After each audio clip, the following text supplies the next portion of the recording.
Good morning, class. Welcome.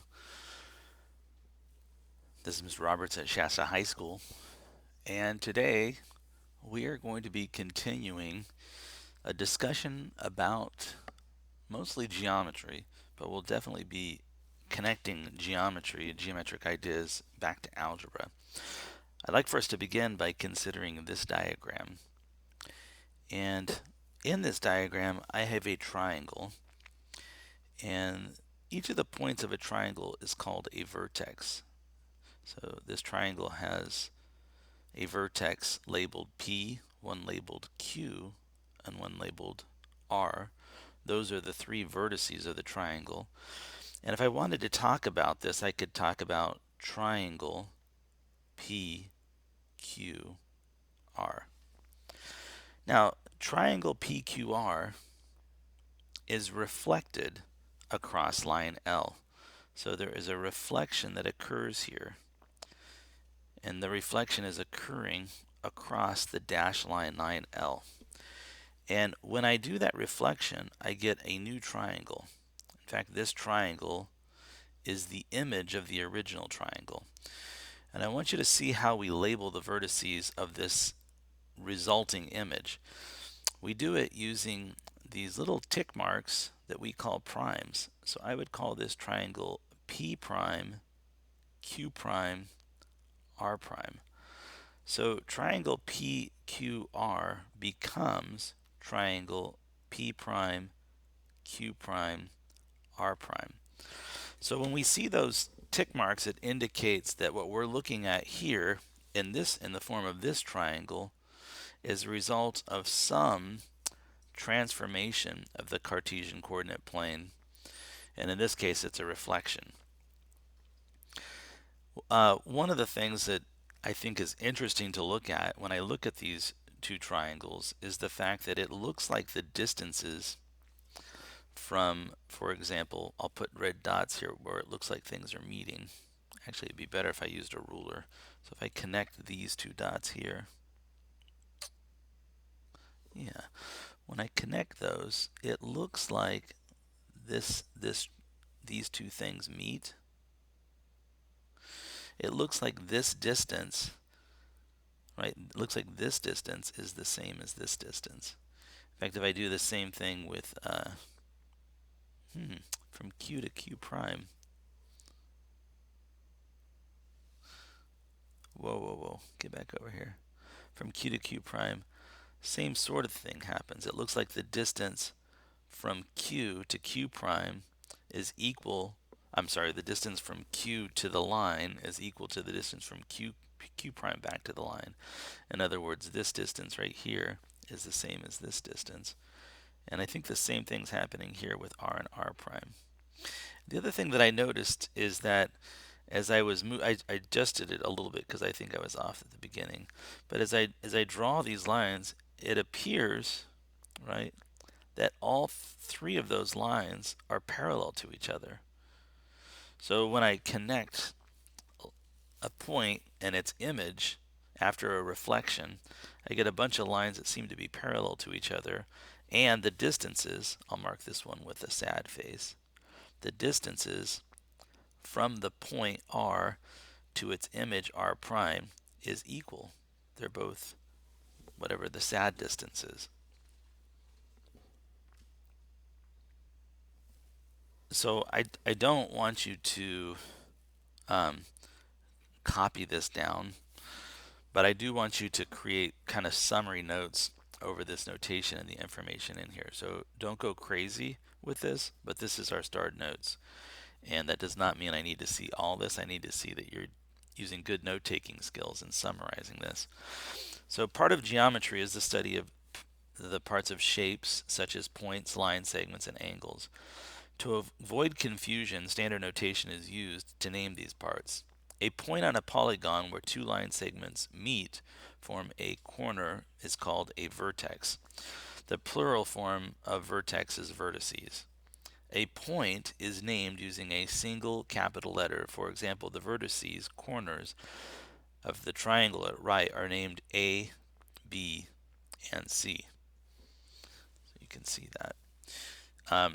This, by the way, this ABC does not appear to be a reflection, but it appears that some rotation has happened. If a shape is transformed, the image shape is often named using prime notation. The image of point A is labeled A prime. It's read A prime. The image of B is labeled B prime, etc. At right, triangle A prime, B prime, C prime is the image of triangle ABC. We also say that triangle ABC is mapped to triangle A prime, B prime, C prime. So there's a mapping that occurs from one to the other. A line segment is a portion of a line between 2 points, and it is named by its endpoints and by placing a bar above them. The side of a polygon is a line segment. For example, one side of the first triangle is named AB. So you can see how if I want to talk about that segment, when I write AB with a line segment over it, I'm not talking about the entire line. I'm just talking about the portion of the line that starts at A and goes to B. Certainly that if that was a line, it would extend in both directions, but we're just talking about a portion of it, the line segment.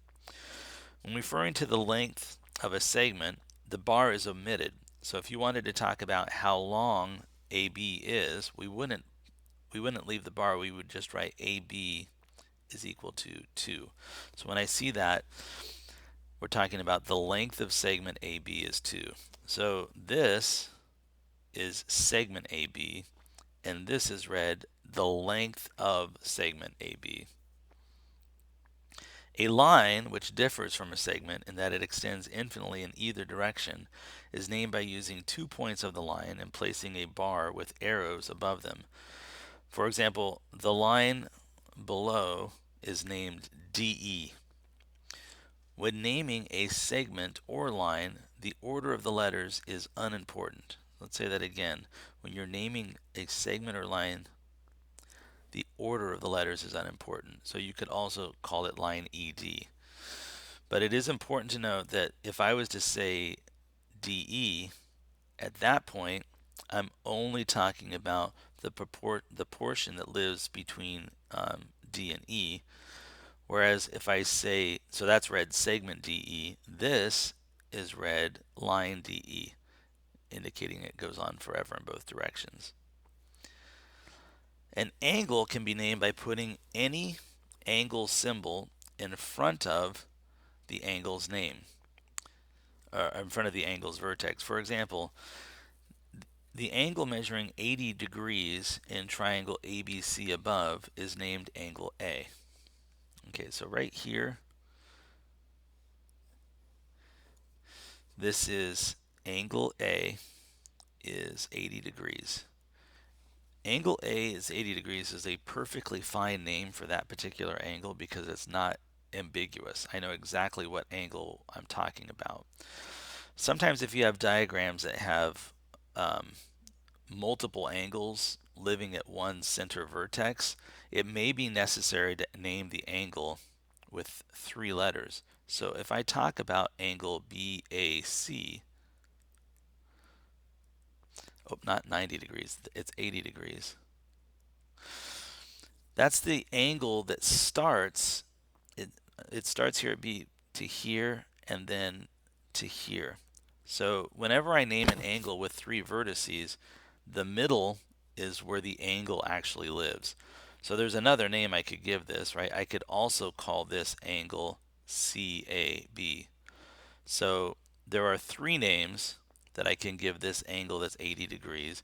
I can call it simply angle A because it's not ambiguous here. There's only the one angle there. Or I could call it angle BAC, or I could call it angle CAB. In fact, right here it says this for sometimes, right here, sometimes using a single letter makes it unclear which angle is being referenced. For example, in the diagram at right, it's unclear which angle is referred to by angle G. So if you look at it, there are literally 3 different angles there, right? We could be talking about the entire angle, we could be talking about just this piece, or we could be talking about this piece. So angle G would be an insufficient name because I don't know which of those three, the red, the blue, or the green, you're talking about. So to make it clear, if I wanted to reference the one that's I've marked in red, I could say angle FGI. If I wanted to speak about, so that's the entire angle, just the green portion would be angle FGH. And then the one that I've marked in blue, I could call angle HGI. In all cases, this letter at the beginning and the end, those could be swapped. But what's important is that the G is in the middle, and by using the three vertices, or those 3 points, it's clear which angle you're talking about. There's one more thing that we should talk about, and that's how do we speak about the size of an angle. And it says it down here, but if I wanted to talk about angle HGI, that's what I would write. I would write angle HGI. But if I wanted to talk about how many degrees it contains, I would put a small letter m indicating the measurement of, the measure of angle HGI. And this is kind of similar to what we do with line segment. So if I was talking about line segment DF, right, that's line segment DF. If I wanted to talk about the length of it, I don't put an L in front of it. What we do is, remember, we just omit the line above it. So this would be line segment DF equals 10 inches. This one equals 20 degrees. I don't think that's the size. Okay, so that's some notation things that we got to get out of the way for geometry. The next thing I want to do is point out something about parallel lines. So here I've drawn the equation of line DE, and DE has a slope of up 1 over 3 and a y-intercept of 4. So the equation for line DE is 1/3 x plus 4, y equals 1/3 x plus 4. Now I can take this line DE and I can slide it up or down. In fact, if I moved it up 2 units, you can see I have a new line that now has a y-intercept of 6. But I want you to notice that it still has the same slope, up 1 over 3. Right? So the thing that happens is when we slide this line up or down, right, we do get new lines, but all of them end up having the exact same slope, up 1 over 3. And we have a name for these. We call these parallel lines. So these are parallel lines, and parallel lines, as it turns out, will have the identical slope. They're going to have the same rise-run pattern. So if you're told you're looking at some parallel lines, right, all of these lines are parallel to each other, and all of them have the slope pattern of up 1 over 3. So there's another thing that happens, and let me see if I can show this. So what I'd like to do this time is, instead of just translating the plane up or down, I want to rotate the entire Cartesian coordinate plane about the origin. So what I'm going to do is I'm going to rotate not just this line segment, but literally the entire plane. And I want us to observe what happens to this slope pattern. Currently the slope is up 1 over 3. It's a positive slope. But when I take this and I rotate the entire plane 90 degrees about the origin, and there it locks into place, notice I get a new line. The entire rotation was 90 degrees, and I want you to notice now the slope of this line is not up 1 over 3, but it's down 3 and over 1. What we just observed is that if we have a line, an original line, and we rotate the entire Cartesian coordinate plane 90 degrees, what we end up getting are a bunch of things that are perpendicular to each other. These two lines are perpendicular. And instead of having this slope pattern of up A over B, I want you to notice now that what was my rise actually becomes the run. This becomes A. And what was the run, right, becomes the rise. And I want you to also observe that the slope was positive and the slope became negative. So in terms of the line DE that we looked at, this had a rise of 1 unit, and it had a run of 3 units. When I rotated the entire plane, that run of 3 units, right, became the rise of negative 3 units. It's going down 3. And what was my rise became the run. So two things happen when we rotate a plane and we get lines that are perpendicular to each other, right? When we get lines that form a right angle, their slopes are no longer, in this case, this slope was 1/3, but a line that's perpendicular to it would have a slope of negative 3.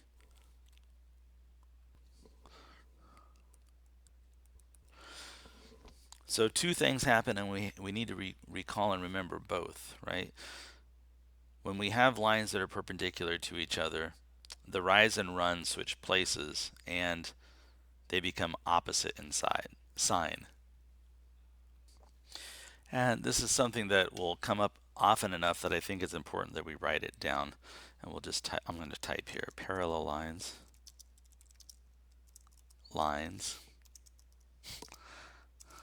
yes, have slopes that are equal. Perpendicular lines have slopes that are opposite in SIGN, meaning the plus minus changes, and reciprocals, meaning that the numerator and the denominator switch places.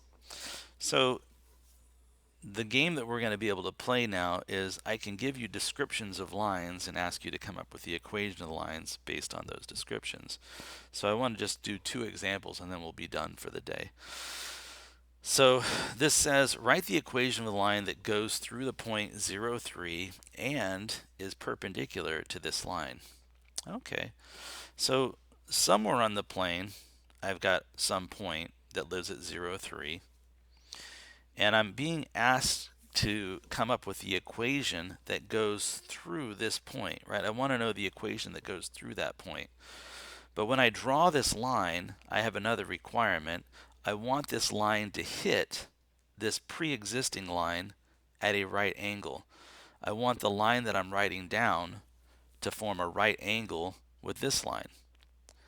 And if I was to try and just sketch this roughly, right, here's a slope, here's a y-intercept of, I'm going to say roughly 6, and this is down 2/5 units. So in my mind, this is a very, very crude sketch of the line that I'm given. And then over here is the point 0, -3. So right here is a point somewhere else. What I'm being asked to do is find the equation of this line, right?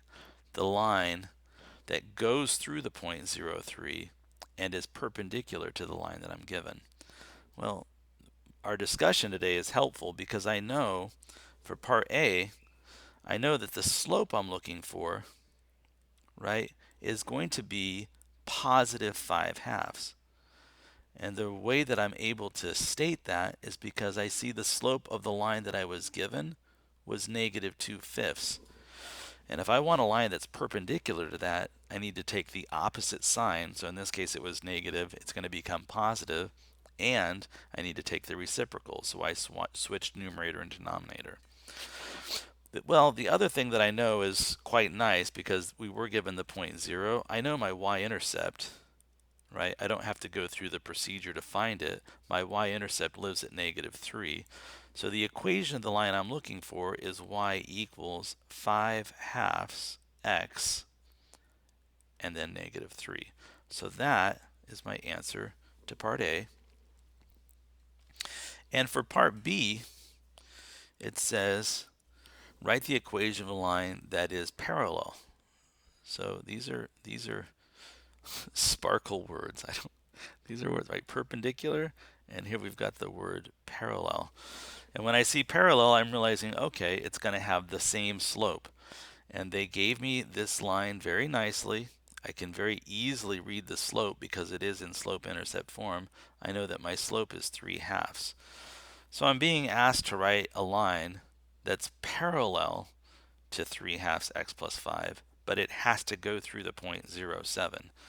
Well, 0, 7 is my y-intercept, so again, because they're parallel, I know that my slope is going to be the same as this one's slope, and it's going to have a y-intercept that's going to live at 0, 7. Whoops, I'm sorry, it's going to live at 7. Well, that location is true too. So this equation should be y is equal to 3/2 x and then plus the number 7. There you go. That's what we've got today. We're right at about 20 minutes. So thank you very much. And I hope you have a great Thursday.